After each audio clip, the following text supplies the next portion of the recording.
हमारी सरकार ने रेलवे स्टेशनों को एक नया रूप देने के लिए मुहिम छेड़ दी है।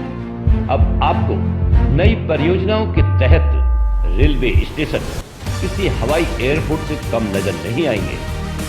दोस्तों, आने वाले वर्षों में देश भर के 110 रेलवे स्टेशनों को हवाई अड्डे जैसे हब में बदल दिया जाएगा। मीडिया रिपोर्ट के अनुसार आईई के साथ हाल ही में एक साक्षात्कार में भारतीय रेलवे स्टेशन विकास निगम IRSDC के CEO और MD संजीव कुमार लोहिया ने 110 स्टेशनों के पुनर्विकास की योजना के बारे में बात की। लोहिया के अनुसार रेलवे स्टेशनों के पुनर्विकास का मतलब सिर्फ अपनी लाइटिंग और फाकेट में सुधार करना नहीं है, बल्कि रेलवे स्टेशनों को पूर्ण रूप से नियोजित एंट्री एग्जिट पॉइंट, अलग अलग यात्री आवाजाही और बेहतर सड़क एक्सेसिबिलिटी वाले स्टेशनों का एयरपोर्ट के समान परिवर्तन करना है। भारतीय रेलवे के बड़े स्टेशन पुनर्विकास योजना के बारे में जानने के लिए यहाँ कुछ शानदार बातों के बारे में बता रहा हूँ।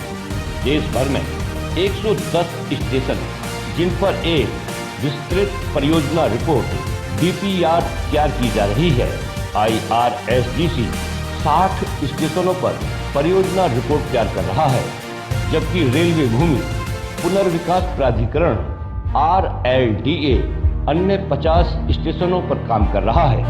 इस परियोजना के तहत रेलवे स्टेशनों को मूल रूप से जुड़े हब में बदल दिया जाएगा।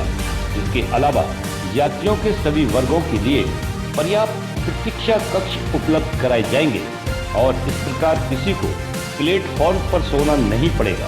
पुनर्विकास स्टेशनों पर प्रतीक्षालय को मंच के ऊपर एक सम्मेलन में बनाया जाएगा, जिसमें रिटेल आउटलेट होंगे। यात्री अपनी यात्राओं से 5 से 10 मिनट पहले ही प्लेटफॉर्म पर जा सकते हैं। पुनर्विकास के साथ स्टेशन ज्यादा सुरक्षित हो जाएंगे। वे पूरी तरह से CCTV कैमरों से लैस होंगे। वर्तमान में IRSDC ने नागपुर, ग्वालियर, अमृतसर और साबरमती स्टेशनों के लिए कोटेशन मंगवाया था। छत्रपति शिवाजी महाराज टर्मिनल के लिए प्रस्ताव मंत्रालय को मंजूरी के लिए भेज दिया है, जबकि सूरत और उधना स्टेशन काफी उन्नत चरणों में है और RSDC जल्दी अपने RFQ के लिए कॉल करने की उम्मीद कर रहा है। हबीबगंज स्टेशन पर पुनर्विकास का काम 80% पूरा हो चुका है और स्टेशन अप्रैल के महीने तक परिचालन के लिए तैयार हो जाएगा।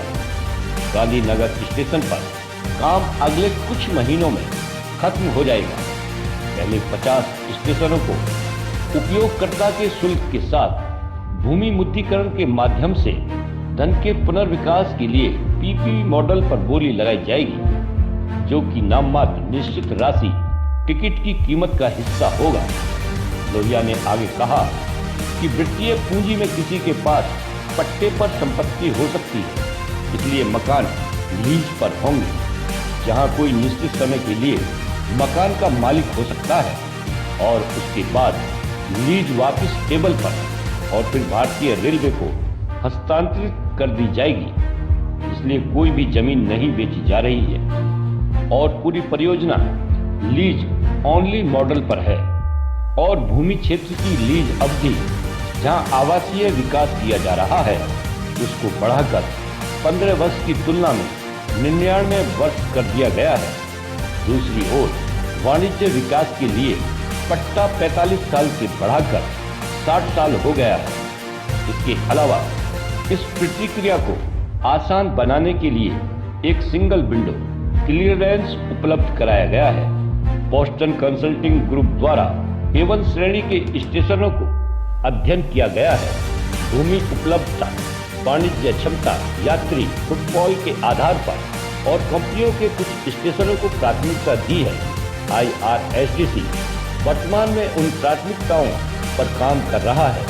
तो दोस्तों, ये जानकारी आपको कैसी लगी हमें कमेंट्स में जरूर बताएं और हमारे चैनल को लाइक करें, कमेंट्स करें, शेयर करें और सब्सक्राइब करना न भूलें। आपके प्यार और सहयोग के लिए बहुत बहुत धन्यवाद। जय हिंद, जय भारत।